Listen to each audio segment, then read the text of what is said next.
बिस्मिल्लाहिर्रहमानिर्रहीम। Microsoft Excel को शुरू करते हैं और आज की क्लास में हम पढ़ेंगे count and count a function को, और इसके साथ ही हम काउंट ब्लैंक फंक्शन को भी डिस्कस करेंगे, इसके ऊपर भी काम करेंगे।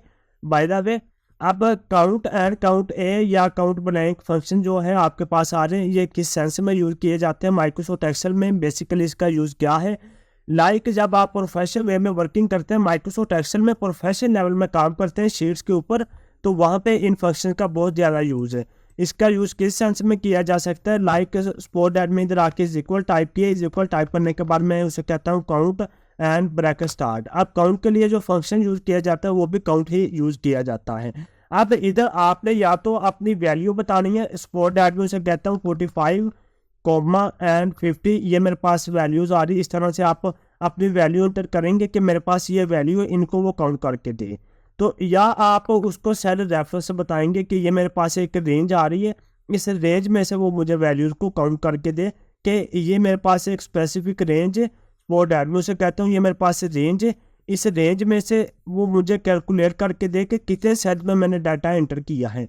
बट इधर मैं आपको सजेस्ट यही करूँगा कि आप जब भी माइक्रोसॉफ्ट एक्सेल में फार्मूला एंड फंक्शन के ऊपर काम करें, आप हमेशा वैल्यू के बजाय रेफरेंस का इस्तेमाल करें, बजाय इसके वैल्यूज़ का यूज़ करें। रेफरेंस देने का बेनिफिट ही ये होगा कि इसके रेफरेंस के अंदर से कोई एक नंबर, वो आपका मैक्सिमम भी हो सकता है, मिनिमम भी हो सकता है, काउंट ए भी हो सकता है, लास्ट भी।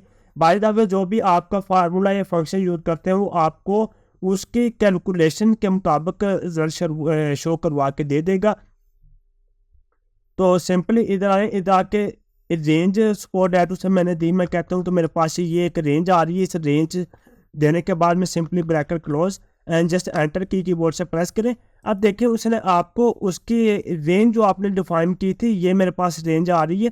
ये मेरे पास 12 सेल थे, तो 12 सेल में डाटा मौजूद है, तो उसने आपको बता दिया कि आपने 12 सेल ऐसे हैं जिनके अंदर आपने डाटा टाइप किया हुआ है। सपोज दैट में इधर आके इस सेल में से डाटा डेल कर देता हूँ। देखें ऑटोमेटिक इधर भी मेरे पास वैल्यू चेंज हो रही होगी। अब इधर 11 आ रहा है, पहले 12 था। अब देखें मैं इधर आके अगेन मैंने एक सेल इधर से भी वैल्यू डेल की अपना नंबर से। अब देखें ऑटोमेटिक मेरे पास ये वैल्यू चेंज हो गया, अब मेरे पास 10 आ रहा है, पहले 12 था फिर 11, अब मेरे पास 12 आ रहा है। तो इस तरह से आप काउंट फंक्शन का यूज़ कर सकते हैं। बेसिकली काउंट फंक्शन की अगर हम डेफिनेशन करें तो वो यही है, count function is use to calculate और to count the number of cells in numeric value, कि ये आपको काउंट करेगा ओनली न्यूमेरिक वैल्यू को, ये आपके अल्फ़ाबेटिक वैल्यू को काउंट नहीं करेगा। स्पोर्ट एडमिन इधर आके उसे कहता हूँ काउंट एंड ब्रैकेट स्टार्ट।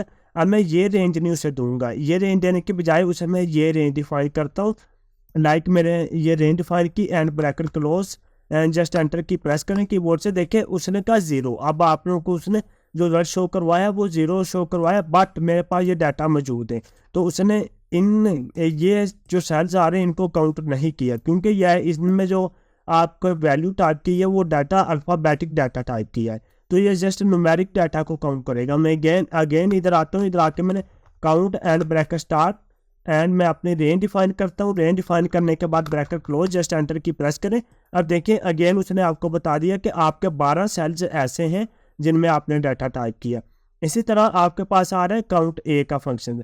अब काउंट ए नाम से जाहिर हो रहा है कि काउंट ए काउंट करेगा। काउंट ए मीन्स ऑल, कि यह आपका न्यूमेरिक एंड अल्फ़ाबेटिक दोनों डाटा को काउंट करेगा। सपोज दैट मैं इधर आके इज इक्वल टाइप की, इज इक्वल टाइप करने के बाद count A and bracket start, मैंने ये एक रेंज बताई, उसे रेंज बताने के बाद जस्ट सिंपली ब्रैकेट क्लोज करें एंड एंटर की कीबोर्ड से प्रेस करें। तो ये देखें उसने आपको बता दिया कि आपने 11 सेल्स में डाटा टाइप किया, और उसने B7 से B17 तक, यानी यहाँ तक मैंने उसे रेंज दी थी, यहाँ तक उसने मुझे काउंट करके दे दिया। तो इसी तरह मैं अगेन इधर आता हूँ, मैं उसे कहता हूँ मेरे पास जो रेंज है ये B18 तक है। तो आप देखें जस्ट एंटर की प्रेस करें, तो अब उसने आपको 12 ला के दे दिया। मैं अगेन इधर आके is equal count A and bracket start, अब मैं उसे रेंज अपनी डिफाइन करता हूँ लाइक दिस। मैंने कहा ये मेरे पास एक रेंज आ रही है, स्पेसिफिक रेंज उसे मैंने दी, and just bracket close and enter key press करें। अब देखिए अब वो आपको बता रहे हैं कि आपने 24 सेल्स में डाटा टाइप किया हुआ है। अब स्पोर्ट डेट इधर आके मैं किसी ऐसे सेल में से डाटा अगर डायल करता हूँ तो देखिए ऑटोमेटिक इसका ये मेरे पास जो वैल्यू आ रही है ये भी चेंज हो जाती है। अब मेरे पास 24 की बजाय 22 आ रहा है। तो इस तरह से आप काउंट ए फंक्शन का यूज़ कर सकते हैं अपनी शीट के अंदर। अब हम बात कर लेते हैं काउंट ब्लैंक के ऊपर कि माइक्रोसॉफ्ट एक्सेल में काउंट ब्लैंक किन सेल्स में यूज़ किया जाता है। Spot admin artist equal type करता हूँ। अब ब्लैंक सेल्स चेक करने के लिए जो फंक्शन यूज़ किया जाता है वो भी काउंट ब्लैंक ही यूज़ किया जाता है। मैं सिंपली इधर आके काउंट ब्लैंक टाइप करता हूँ। ब्लैंक टाइप करने के बाद ब्रैकेट स्टार्ट। अब मैंने उसे अपनी रेंज डिफाइन करनी है, तो मैं इधर आके उसे कहता हूँ लाइक मेरे पास ये स्पेसिफिक रेंज है and bracket close. Just enter key press करें कीबोर्ड से।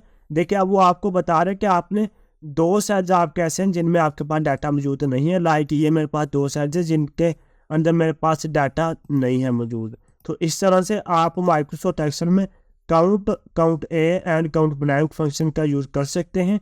आई होप आपको इस क्लास की समझ आई होगी। नेक्स्ट क्लास में मज़ीद आगे बढ़ेंगे। मुझे इजाज़त दीजिए। अल्लाह हाफिज़।